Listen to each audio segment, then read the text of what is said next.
Hi everyone, I'm Janelle with Toons Unlimited, and today we're going to talk about the facial key editor. So basically the facial key editor in Crazytalk Animator is designed for modifying facial expressions frame by frame. And it can be a very powerful tool that has a lot of features. So I'm going to go right into it. You can get to the facial key editor by hitting Command K or clicking on this icon with the character selected. And what I'm going to do is kind of go over the different features so you understand how you can manipulate the character better. This is great for if you want your character to follow an object. Um, you can slow it down. You have more control using the face key editor than you do the face puppet. Whereas with the face puppet, it kind of record everything real time. You can practice by previewing it, and then once you think you have your motions down packed, you can record it real time and it's at real speed. So you're basically moving things at real speed to manipulate it. Whereas with the face key editor, you're kind of doing it and you can say, okay, at 10 frames, let the eyes move to the left, and at 5 frames, let the nose go up. You determine more of the facial movements. So let's go into all of the different features for this face key editor. And we're going to start with the eyes, of course, because the eyes is one of the most important things. Now, as you can see here, you have basically the upper eyelids, the lower eyelids, and inside the eyeball. And if you thought this is how you move your eyeball, then you're absolutely correct. When you have these highlighted, this will allow the pupils in the eyes to move in whatever direction you're moving the mouse. So if I click on this button and I make it go to the right, he's going to shift his eyes to the right. Whether it's up or down, he'll shift it to the right, center, and then the left side. And that's basically how you can get his eyes to move around. You can also have only one selected if you want one eye to move somewhere. So if you want to kind of make him look like he's a little off and you want to space him out, you can control them individually by just checking that one pupil at a time. Now, another thing that you can do with your pupils, with them selected, both eyes or one, these control the scale of the eyes. So if I have them selected and I scroll down, his eye pupils will shrink. And if I scale them up, his eye pupil will expand. So you have the ability to kind of create, the puppy dog, the sad puppy face, or the face of terror or shock. And depending on what's going on with your animation, you can instantly bring it out by using these features.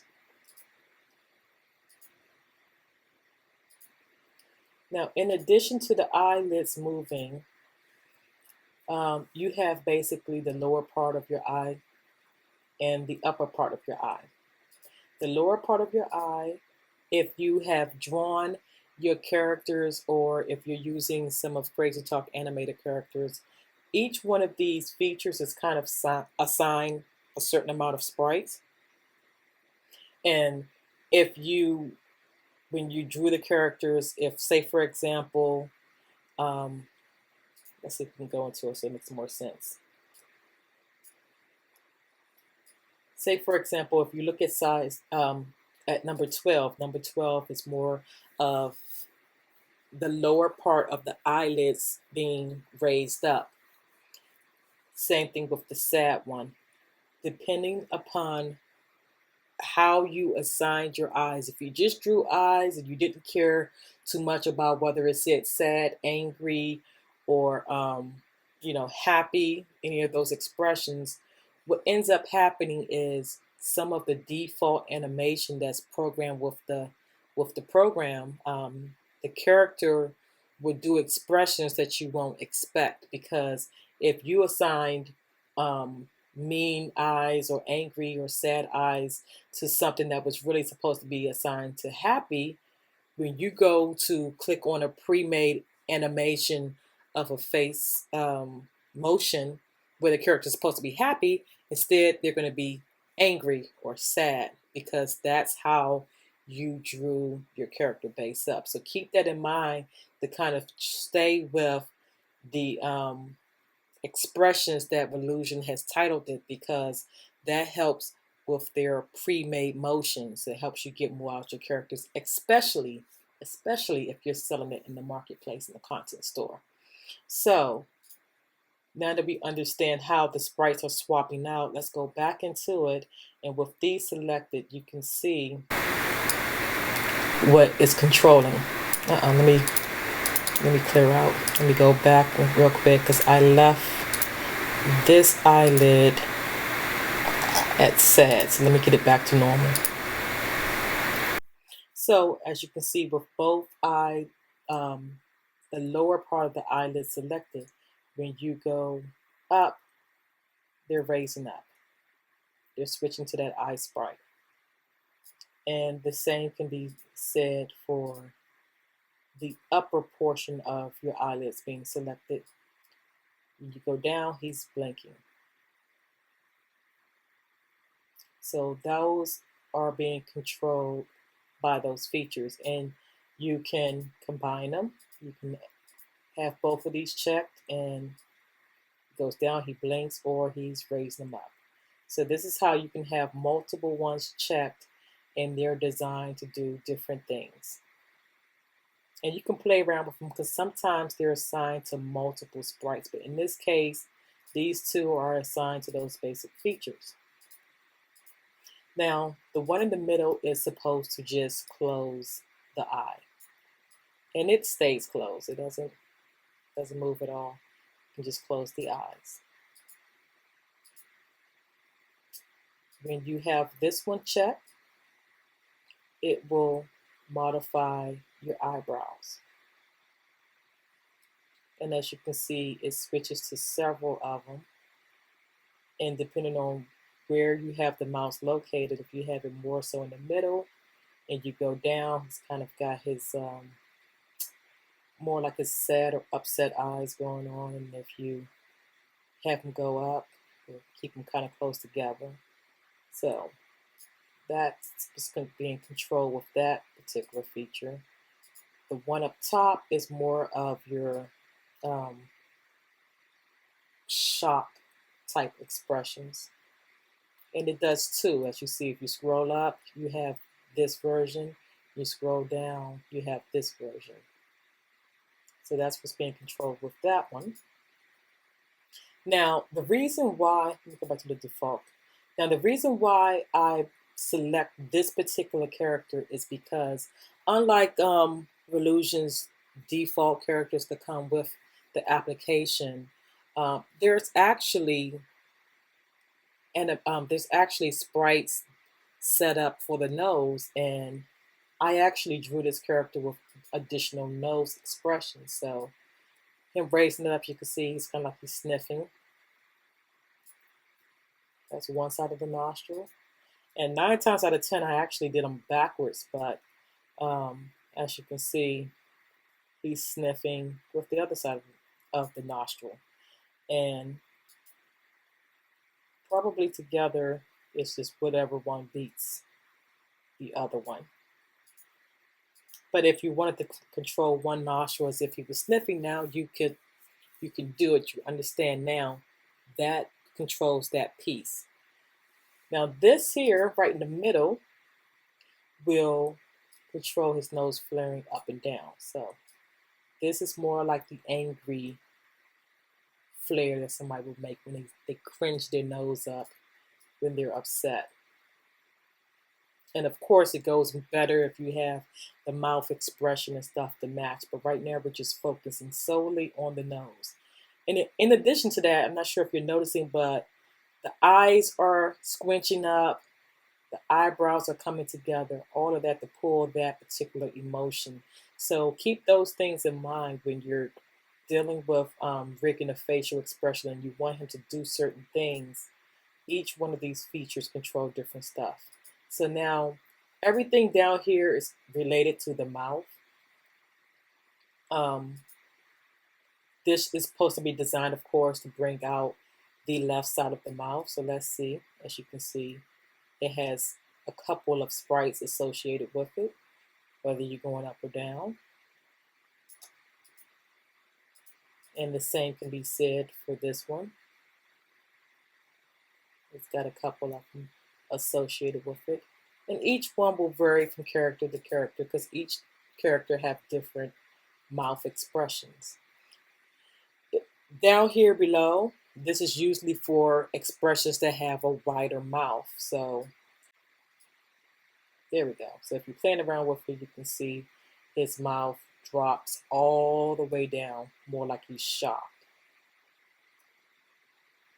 And that's what that bottom chin does. It's looking for that very deep expression with the mouth wide open.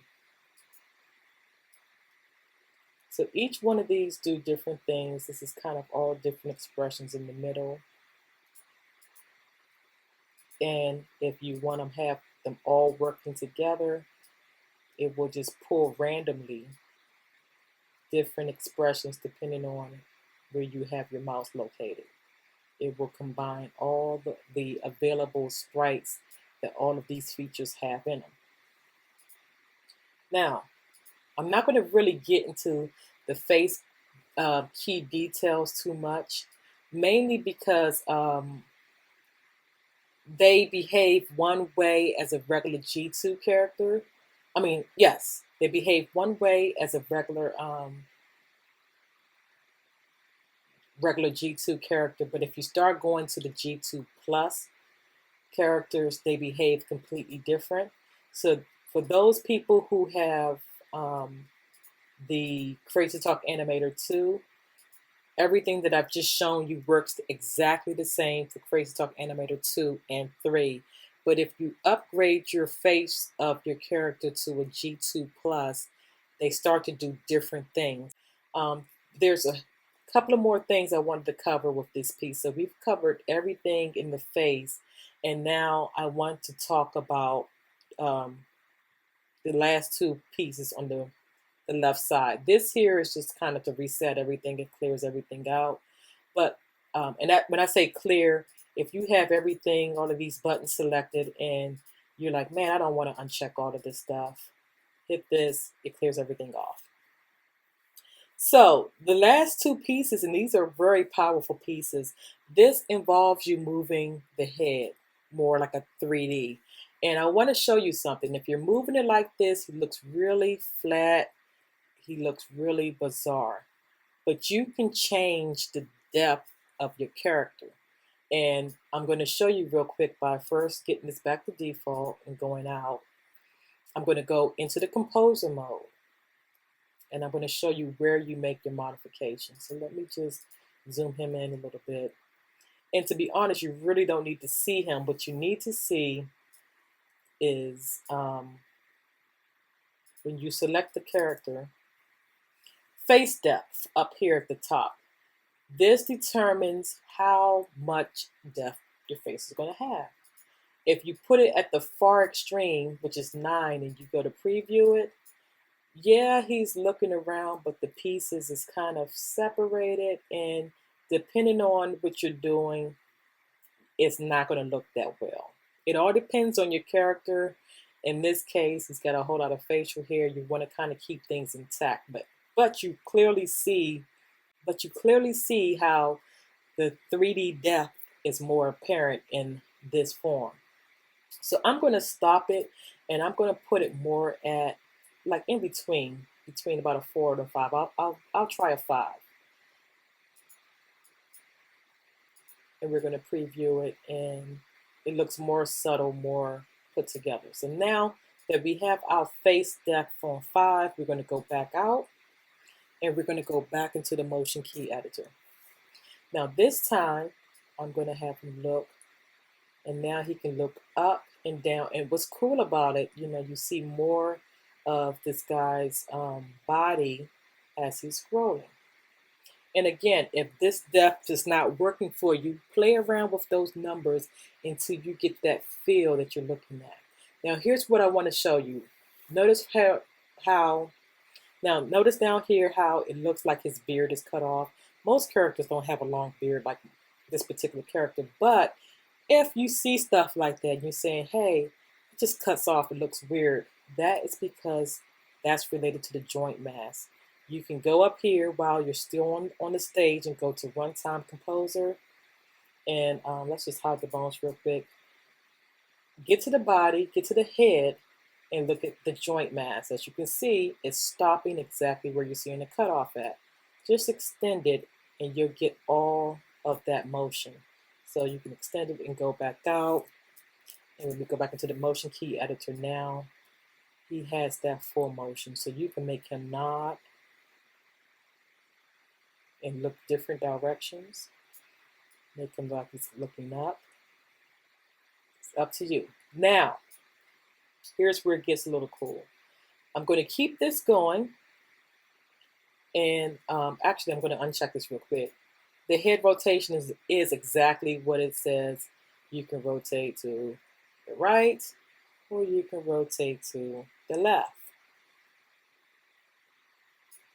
What I like to do, depending on what I want the character to do, is have both of them going. Why? Because when you have both of them going, in addition to the tilt, now he's looking a hell of a lot more realistic. It looks like he's very 3D. And again, as long as your 3D depth is not stretched too crazy, you can get a really good effect and pull out additional motions with this character. In this case, I could probably increase it just a little more, like one more notch.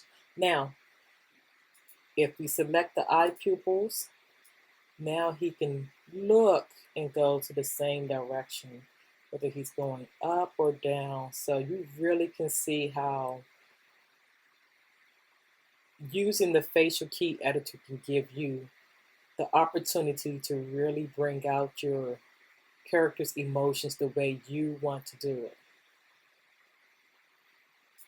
And finally, let's add some mouth expressions in there, and we can really get him emotional.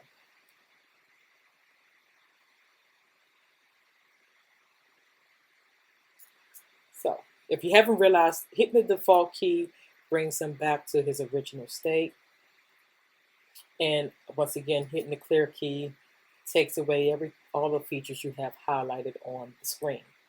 The detail key is exactly what it says. Each one is a little different, and you can change the strength of the expression. But once again, depending on what's going on, you can play around with it. This changes drastically when you switch to a G2 plus character, and I'm going to show you the difference real quick.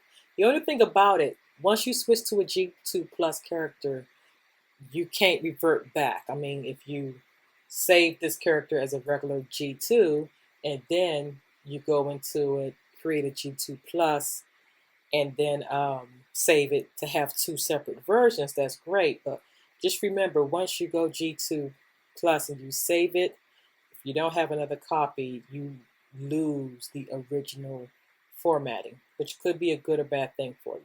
So in this case, I'm going to really quickly convert this guy into a G2 plus, and it's really just a click. It's very simple to do. You go to composer mode, you go to the top, and you go to the edit, and right here, convert to G2 plus facial system. It asks me, do I want to convert the extra sprites? I like to, because for my characters, I have a lot of different facial expressions, and I want to be able to still use them. They're still a little bit different from what Reallusion has, and so therefore I like to keep them all. So I'm going to hit apply instead of remove. And that's it. This character is now a G2 plus character. Now let me show you what the difference is. We're going to go back into that facial key editor.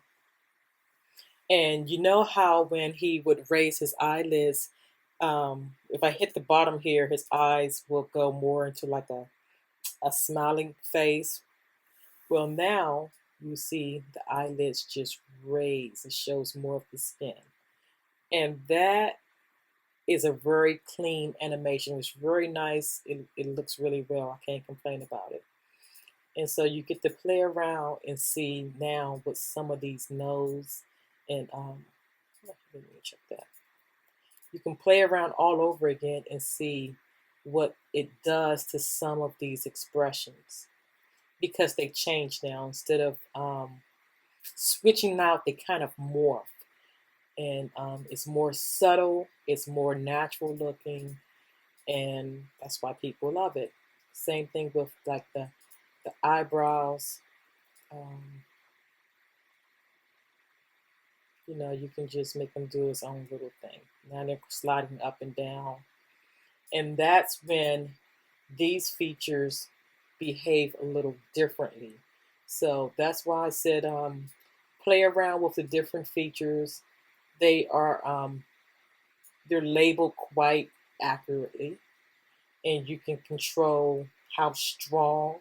Like say for example, you look at this and this goes way down, and you might say, "Oh, that's too strong. I don't want it to be that way."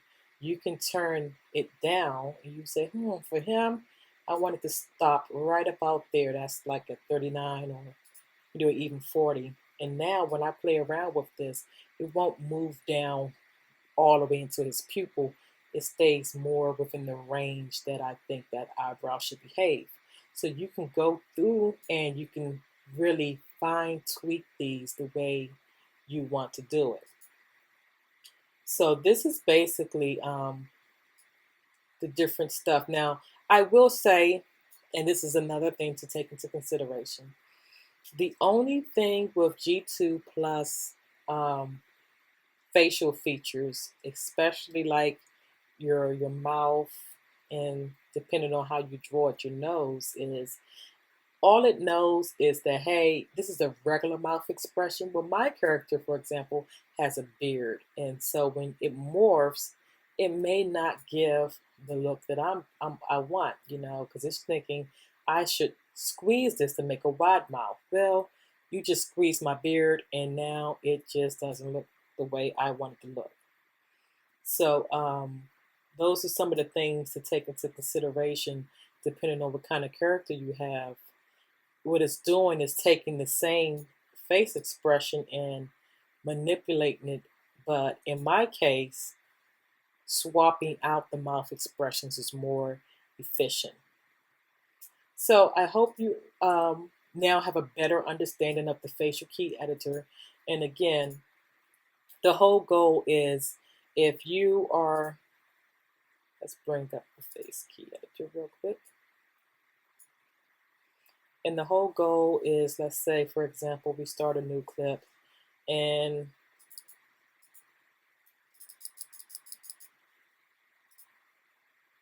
say in 13 frames, you want him to look this way and, ooh, not 2000. So we have him looking this way. It takes about 13 frames, and let's say in 26 frames,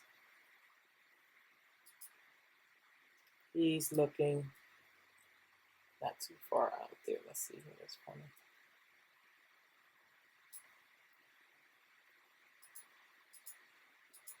See if we can find a happy medium. Let's say he's about right here.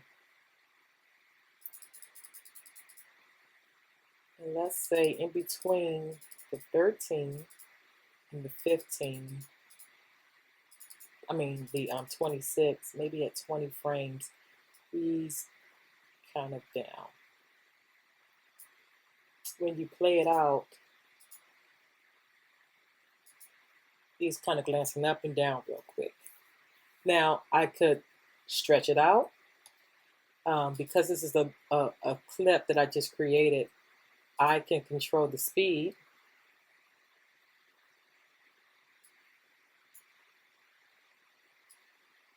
sorry, that would be this one. And I can make it a little bit longer, and he will move at a much more slower pace.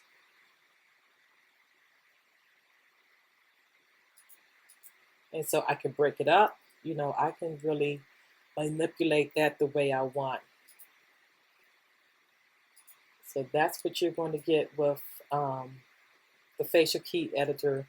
This is how you can say, for example, follow a bird flying, or follow someone, or say if a character is, you know, walking past and you want another character to follow him with his eyes. All of these things can help you out with the facial key editor, and it can keep you going at the pace that you want. So it can stop at the frames that you want and bounce and loop and do and move the way you want to. And again, if you want to do pretty much the same thing, because these components are the same and they behave the same way with the face puppet.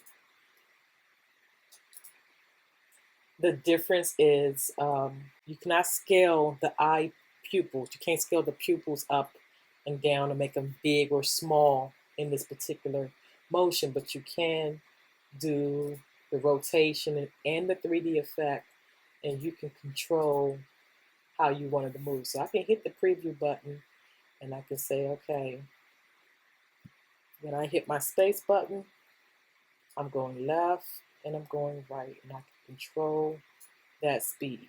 Left, right, eyes, click the mouse to blink.